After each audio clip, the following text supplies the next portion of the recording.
تھی. جب 11 محرم کا سورج کربلا کی زمین پر طلوع ہوا تو پھر کیا ہوا؟ وہ اللہ اکبر دکھ اور تکلیفوں کا ایسی گھنگور گھٹائے لے کر آیا کہ شاید قیامت تک کوئی اس کو بھول نہ سکے. اللہ اکبر. خیمے تو جل چکے تھے, دوپٹے تو چھینے جا چکے تھے. جلے ہوئے خیمے کی تنابیں سیدہ زینب اپنے سر کو چھپا رہی تھی. اس جلے ہوئے خیموں کی تنابوں سے سیدہ زینب اپنا سر چھپا رہے, شہربانو اپنا سر چھپا رہی تھی. اللہ اکبر. یہ حالات تھے. جب دن نکلا تو عمر سعد نے اور عمرو بن سعد نے اور شمر نے جو ہے وہ اپنے لاشوں کو, جو اس کے ماننے والوں کی لاشیں تھی, اس کی فوج کی اکٹھا کیا اور ان پہ جنازہ پڑھی, ان جہنمیوں پہ جنازہ پڑھی, اور اس کے بعد پھر ان کو دفن کیا. اور اہل البیت کے ان شہزادوں کی جنتی جوان کا لاشا ایسے ہی کٹا پیٹا پڑے رہنے دیا اور ان کے سروں کو نیزے پر اٹھایا. اور اس کے بعد پھر اللہ اکبر حالت یہ کی امام زین العابدین جس میں اٹھنے کی طاقت نہیں تھی, اللہ اکبر, لوہے کا توق جس میں نوکیں نکلی ہوئی تھی امام زین العابدین کے گلے میں ڈالا, ہاتھوں میں ہتھکڑیاں, پیروں میں بیڑیاں ڈالی, اور پھر بیویوں کے ہاتھوں کو باندھ دیا گیا اور اونٹوں کی ننگی پیٹھ پر نبی کی شہزادیوں کو بٹھایا. سیدہ زینب نے کہا, ظالموں, میرے نانا نے تو حاتم تائی کی بیٹی کو ننگے سر دیکھ کر اپنی چادر اس کے سر پہ ڈالی تھی. ایک کافر کی بیٹی کے سر کو میرے آقا نے برہنہ دیکھنا پسند نہیں کیا اور اپنی چادر اس کے سر پہ ڈالی. تم نہ کلمہ پڑھ کے نبی کی بیٹیوں کو تم نے چادر چھین لی, اب اونٹوں کی ننگی پیٹھ پہ بٹھاتے ہو, اور اس کی نکیل, اونٹوں کی نکیل امام زین العابدین کے ہاتھ میں دی جاتی ہے. ہاتھوں میں ہتھکڑیاں, پیروں میں بیڑیاں, چلنے کی طاقت نہیں, گلے میں توق ہے. جب چلنے سے رکنا چاہتے ہیں تو تڑپا دیا جاتا ہے, بے چین کر دیا جاتا ہے, بے قرار کر دیا جاتا ہے. جب کٹے ہوئے سروں کو نیزے پہ دیکھا سب تڑپ گئے, بلبلا اٹھے. اور جب یہ قافلہ اہل بیت نبوت کا ان کٹی پٹی لاشوں کی طرف آیا تو سیدہ زینب نے مدینے کی طرف رک کر کے کہا, واہ محمدہ, واہ محمدہ, واہ محمدہ, یا رسول اللہ, آپ پر فرشتوں کا درود ہو, آپ پر اللہ کا درود ہو. آقا آئے دیکھیں میدان کربلا میں آپ کا حسین جس کے لیے آپ سجدے طویل کرتے تھے, آج اس کی لاشیں کٹی پٹی پڑی ہے, بے گورو کفن ہے, نہ کفن ہے نہ دفن ہے. یا رسول اللہ نظر فرمائیں. سیدہ زینب ایسا روئی, ایسا تڑپی کہ دوست و دشمن سب کی چیخیں نکل گئی.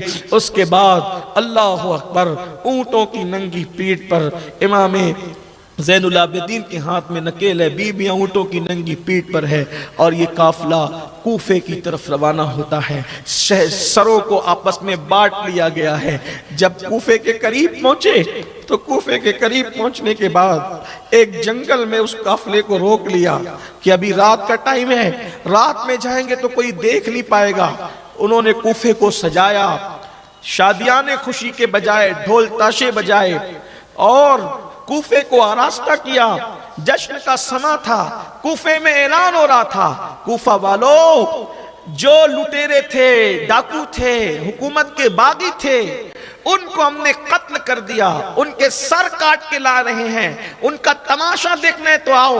ان کی بیویوں کو ہم نے جو ہے چادریں چھین لی, ان کا تماشا دیکھنے تو آؤ. پورے کوفے کے اندر لوگ چھتوں پہ, عورتیں چھتوں پہ چڑھ گئی, مرد جو ہے وہ رستوں میں جو ہے وہ اتنے بھر گئے کہ تل رکھنے کو جگہ نہیں تھی. اللہ اکبر. اور پھر وہاں پر جو ہے وہ جب سارا انتظام ان لوگوں نے کر لیا تو پھر جو ہے وہ اہل البیت کو کوفے کے اندر داخل کرایا گیا, بازار لے لے کر کے پھرایا گیا. سروں کو, ان بیبیوں کو, بی بی سیدہ زینب نے اپنے سر کے بالوں کو چہرے پہ ڈال کے پردہ کیا. ہائے پردے کا کیا انداز تھا, کیا مزاج تھا کہ چہرے پہ پردے کے لیے اب کوئی کپڑا نہ تھا تو بالوں کو آگے کر لیا, سر جھکا لیا, سجدے کی کیفیت بنا لی سواریوں پر. اللہ اکبر. جب کوفے والوں نے یہ منظر دیکھا پہچان نہ سکے تو کچھ عورتوں نے جو ہے اللہ اکبر روٹی کے ٹکڑے پھینکے, کھجور پھینکی, کچھ پھینکا اور کہا صدقہ صدقہ. تب سیدہ زینب نے تڑپ کر کہا اللہ اکبر کہ ہم صدقہ کھانے والے لوگ نہیں ہیں, ہم آل محمد ہے, آل رسول ہے, اہل بیت ہیں, ہم پہ صدقہ حلال نہیں ہے, یہ اپنا صدقہ واپس لو. اللہ اکبر. یہ اس طرح کی بات ہوئی. ایک خاتون تھی وہ اہل بیت کی چاہنے والی تھی. اللہ اللہ. تو اس نے چونکہ چھت پر تھی اور اونٹوں پر یہ شہزادیاں تھی, ایک خاتون نے کہا اے بچی میں تجھے پانی دوں گی, تو پانی کے لیے تڑپ رہی ہے, میں تجھے پانی دوں گی, لیکن میری کچھ مرادیں ہیں تو دعا کر کے میری مراد پوری ہو جائے. سیدہ زینب نے کہا پانی لینا نہیں لینا زینب سکینہ اپنی مرضی ہے, لیکن چونکہ اس نے مراد ڈالی اپنے پاس, اس سے پوچھ اس کی مراد کیا ہے, پہلے مراد پوری کر دو سکینہ, پہلے سکینہ مراد پوری کر دو اس کی. تو اس وقت اس خاتون نے کہا اے بچی دعا کر, کیونکہ قیدیوں کی دعا اللہ قبول کرتا ہے, دعا کر کہ میرے بچے تیری طرح کبھی یتیم نہ ہو, کبھی بے آسرا اور بے سہارا نہ ہو. اور دوسری میری تمنا یہ ہے کہ ایک مرتبہ میری آقا زادی سیدہ زینب کا مجھے دیدار ہو جائے, اور ایک مرتبہ میرے آقا زادے سیدنا امام حسین کی مجھے زیارت نصیب ہو جائے, بس اتنی دعا کر دے میری مراد پوری ہو جائے. تو سیدہ زینب نے چہرے سے اپنے بالوں کو ہٹایا اور فرمایا اے مراد مانگنے والی, جس کو تو آج قیدی دیکھ رہی ہے وہی زینب بنت فاطمہ ہے, اور جو سر نیزے پہ دیکھ رہی ہے وہی حسین ابن علی ہے. اللہ اکبر. اس کی چیخ نکلی اور وہ بے ہوش ہو کے زمین پہ گر گئی. المختصر وہ قافلہ پھرا پھرا کر کے آخرکار کوفہ کے دارالامارت میں گورنر ہاؤس میں لایا گیا. اللہ اکبر. سیدہ زینب پاک پرانے کپڑوں میں ملبوس ہیں, حیرت سے جو ہے وہ بیبیوں کا چہرہ تکتی ہے, بیبیاں حیرت سے ان کا چہرہ تکتی ہے. ابن زیاد بدنہاد بانی فساد, اس نے امام کے سر کو تشت میں رکھا اور چھڑی سے مارنے لگا, گستاخی کرنے لگا. صحابی رسول حضرت سیدنا زید بن ارقم موجود تھے. زید ابن ارقم نے کہا ابن زیاد و ابن مرجانہ, میں نے انہی لبوں کو رسول اللہ کو چوستے دیکھا تھا, چومتے دیکھا تھا, تو بے ادبی کر رہا ہے, توہین کر رہا ہے. ابن زیاد نے کہا او بڈھے, اگر تو بوڑھا ہو کر سٹ نہ گیا ہوتا تو میں تجھے قتل کر دیتا. فرمایا تجھے میرے بڑھاپے کا خیال ہے اور رسول اللہ کی نسبت کا تجھے کوئی خیال نہیں. غصے سے اٹھے, فرمایا او کوفہ والے بدبختوں, تم نے ابن مرجانہ کو اپنا امیر بنایا, رسول اللہ کے شہزادوں کو اس نے قتل کیا, شہید کیا.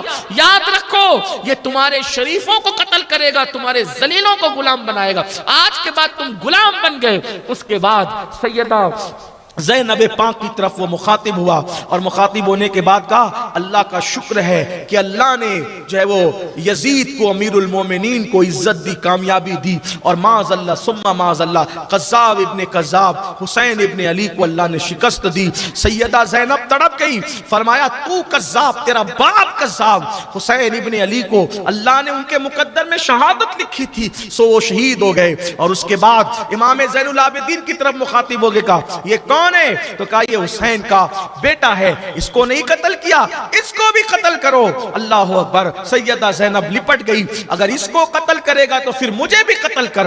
اس طرح سے پھر سیدہ زینب پاک نے کوفہ کے دارالامارت کے اندر ایسا زبردست خطبہ دیا کہ کوفہ کے لوگ لرز گئے اور خوب روئے. جب پتہ چلا کہ کیا سلوک کیا گیا, سیدہ زینب نے کہا کوفہ والو, میرے بھائی کو خط لکھ کے بلایا, تم نے دھوکہ دیا, تم نے ابن زیاد کے کہنے میں آئے, یزید کے کہنے میں آئے.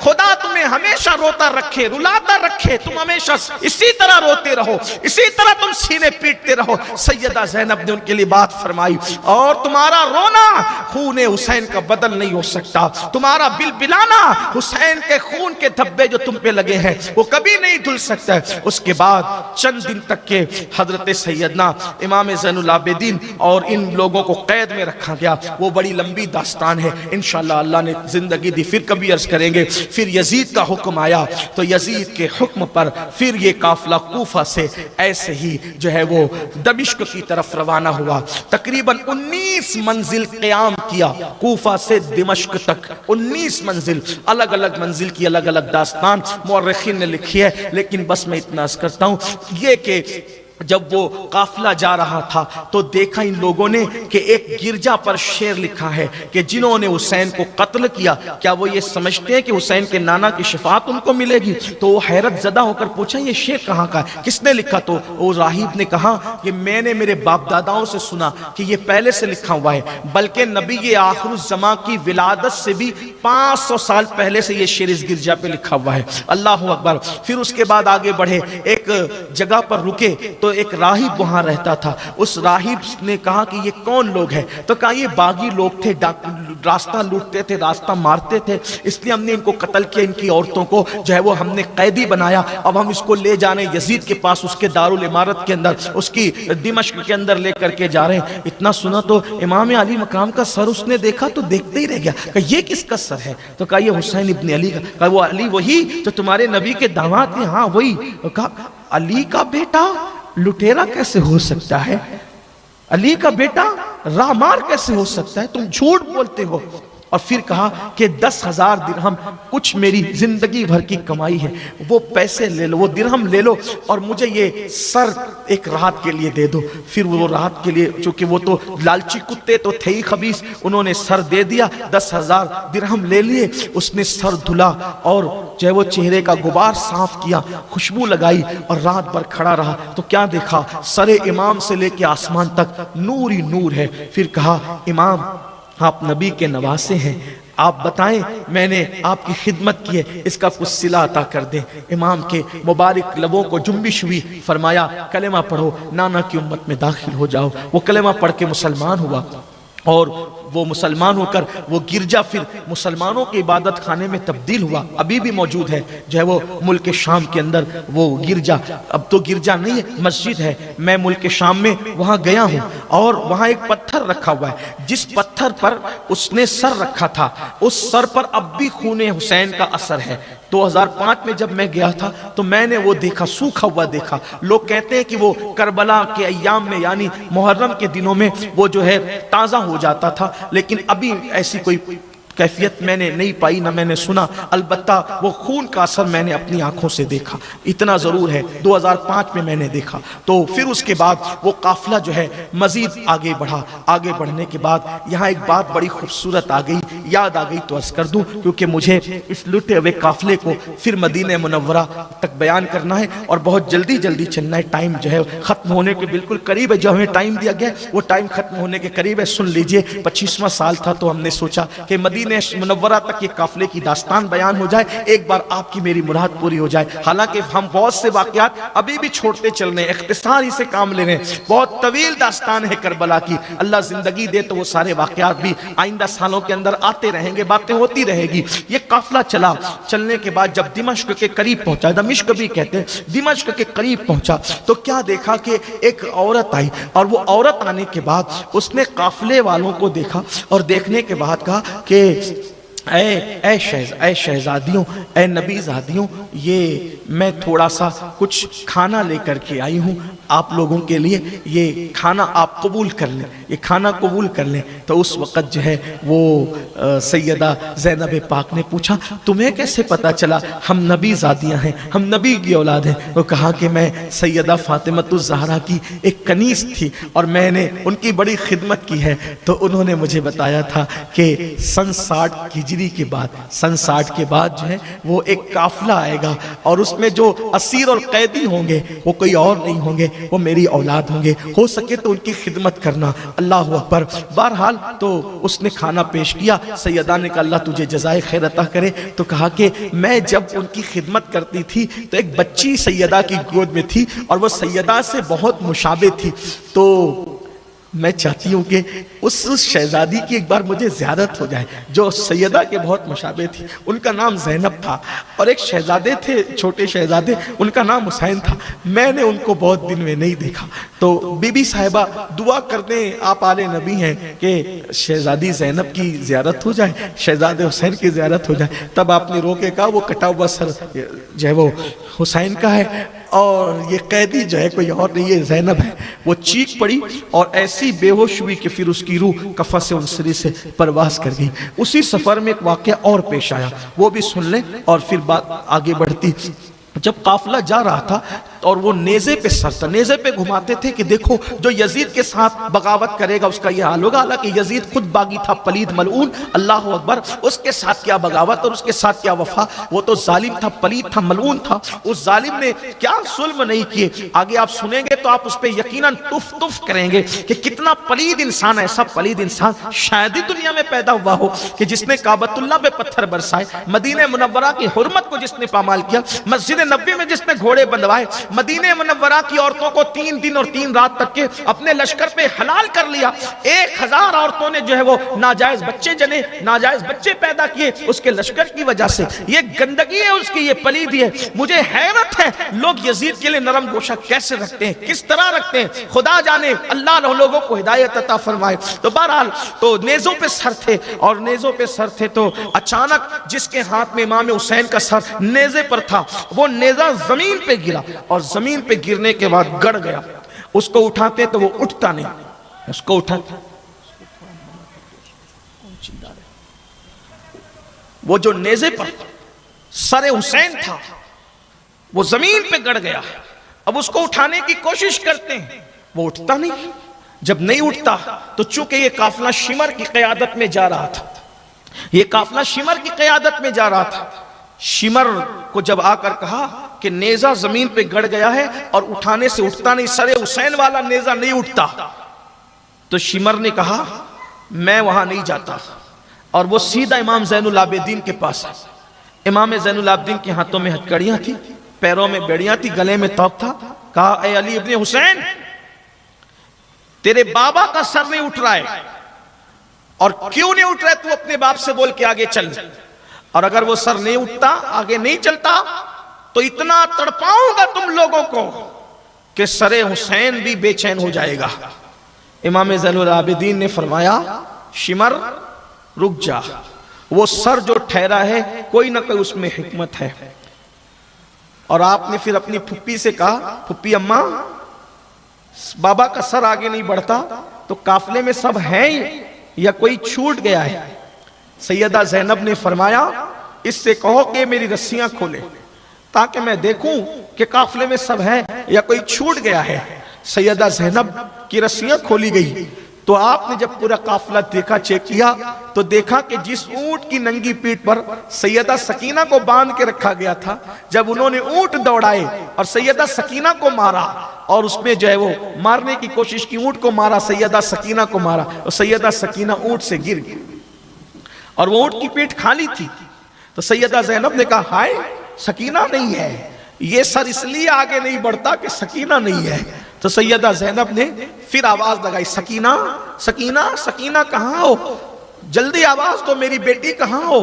اسی طرح چلتے چلتے جنگل میں آواز لگائی تو کیا دیکھا، ایک پردہ نشین خاتون بیٹھی ہے اور اس کی گود میں سیدہ سکینہ ہے، اس پردہ نشین خاتون کی گود میں سیدہ، اور سیدہ کے وہ آنسو پوچھ رہی ہے، تسلی دے رہی ہے۔ تو اس وقت سیدہ زینب نے کہا بی بی اس لڑکی کو آپ اتنے پیار اور رحم کیوں کر رہی ہے، یہ تو گم ہو گئی تھی۔ تو اس وقت کہا کہ آخر حسین کی یتیم بیٹی پر کسی کو ترس نہیں آتا، تم کون ہو جو تمہیں ترس آتا ہے؟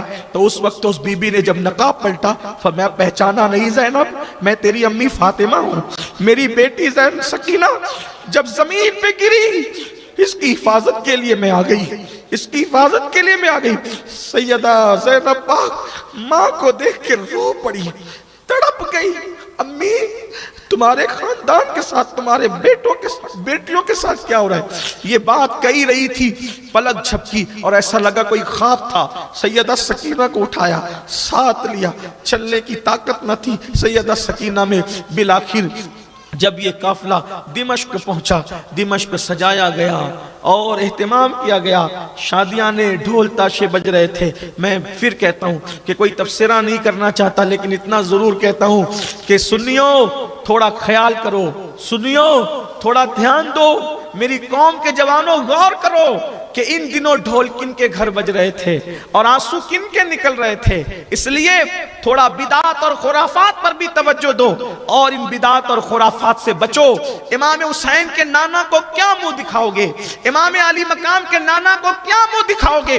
اس لیے ماہ محرم میں عبادت تو ہمیشہ کرو، لیکن بالخصوص ماہ محرم میں عبادتیں کرو، اہتمام کرو درود شریف کا، تلاوت کا، اپنے گھر میں اسلامی ماحول بناؤ، دین کے لیے قربانیاں دو، دین پہ مر مٹنے کا جذبہ خود پیدا کرو، اپنے بچوں میں پیدا کرو۔ آپ کی اپنی تحریک سنی دعوت اسلامی شہر میں کام کر رہی ہے، اس سے خود جڑو، اپنے بچوں کو جوڑو، اپنے گھر کی بچیوں کو جوڑو اور خود دین کے محافظ بنو، دین کے پہرے دار بنو۔ یہ امام علی مقام کا پیغام ہے، کربلا کا پیغام ہے۔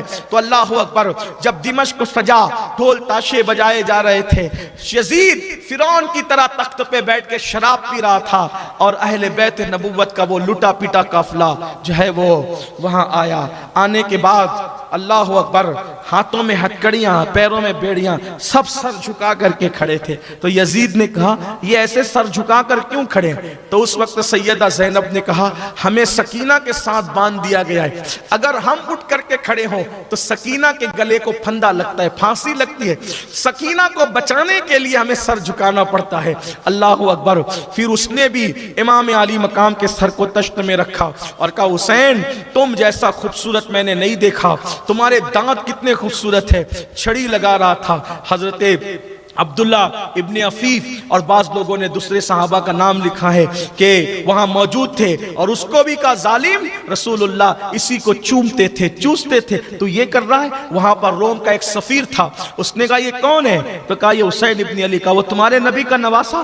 حیرت ہے یزید، تم نے انہیں شہید کر دیا؟ واللہ ہمارے یہاں تو جو ہے وہ حضرت عیسیٰ علیہ السلام کے ایک گدھے کا سم ہے، ہم اس کی اتنی عزت کرتے ہیں کہ حج کی طرح جاتے ہیں، اس کا احترام کرتے ہیں، تعظیم کرتے ہیں۔ اللہ اکبر۔ ایک شخص بیٹھا تھا، اس نے کہا داؤد علیہ السلام کی اولاد میں 70ویں پشت میں ہوں، ابھی بھی یہودی میرا اتنا احترام کرتے ہیں، تعظیم کرتے ہیں کہ میرے سامنے بیٹھتے نہیں، اور تم نے نبی کے سگے نواسے کو تم نے شہید کر دیا۔ اس طرح سے یزید کی بڑی اس کی فضیتی کی گئی، اس کو فضیحت کیا گیا۔ اور اس کے بعد پھر یزید نے جو ہے دیکھا، اور دیکھنے کے بعد اہل بیت کے قافلے کو اس نے قید میں ڈال دیا۔ کتنے دن قید میں رہے اس پر کوئی جو ہے وہ معتبر بات تو مجھے نہیں مل سکی، لیکن بہرحال قید میں رکھا۔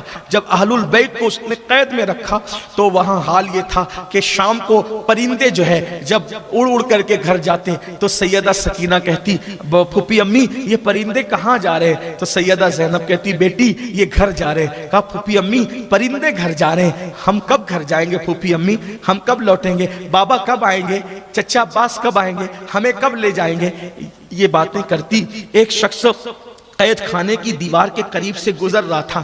یہ اس طرح کی سادہ سی پیار کی باتیں پھوپھی بھتیجی کی اس نے سنا۔ سننے کے بعد اپنی بیوی کے پاس گیا اور بیوی کے پاس جا کے کہتا ہے دیکھو ہر جمعہ کو تم امام حسین کی نظر کرتی ہو، تو آج میں نے دیکھا کہ کچھ قیدی ہے قید خانے میں اور بہت تکلیف میں ہے، بڑے بھوکے پیاسے ہیں، تو اس مرتبہ کی نظر تم کسی اور کو دینے کی بجائے نظر حسین ان قیدیوں کو کھلا دینا، قیدی کھا لیں۔ تو اس نے نظر بنائی اور لا کر کے جب دیکھا تو گلے میں توق ہے، ہاتھ میں جو ہے وہ ہتکڑیاں، پیروں میں بیڑیاں ہیں، اور ایک دبلا پتلا شہزادہ بڑا خوبصورت ہے۔ اس عورت نے ان سے پوچھنے کی کوشش کی تو اس نے اشارہ کیا میں بات نہیں کر سکتا، اتنی تکلیف ہے مجھے، گلے کے توق کی وجہ سے بات کرنے کی پوزیشن میں بھی نہیں ہوں۔ تو آگے بڑھی تو دیکھا ایک خاتون پھٹے پرانے کپڑے میں بیٹھی ہے اور اس کی گود میں ایک 7 سال کی شہزادی ہے۔